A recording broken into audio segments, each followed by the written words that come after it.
Créer des pôles de santé pour relancer l'attractivité et lutter contre les déserts médicaux, un défi auquel la Martinique est confrontée comme beaucoup d'autres régions de France. Le président de l'Union des médecins libéraux de Normandie était justement en visite chez nous pour présenter les structures du genre qui ont fleuri dans l'Hexagone ces dernières années. Voyez ses explications et celles de la présidente de l'URML en Martinique. Ils répondent à Louis Sabas.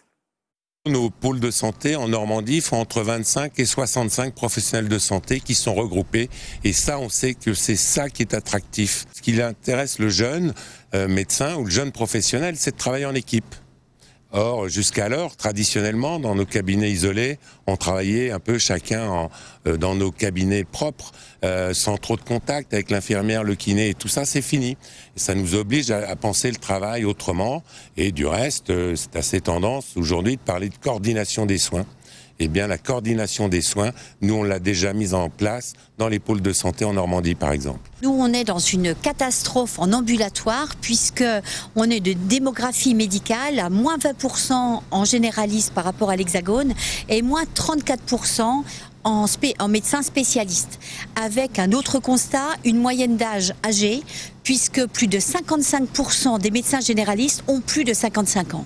Donc, il faut absolument qu'on trouve une attractivité à la médecine libérale et redonner envie à nos jeunes Martiniquais de s'installer. Il y a un projet là qui est en train d'émerger pour un pôle de santé à Sainte-Marie. Par exemple, les personnes qui étaient là étaient très intéressées, donc des professionnels divers, en disant ben voilà, nous ça nous intéresse, quand est-ce qu'on peut travailler ensemble? Ils ont regardé l'exemple de la Normandie, ça les intéresse.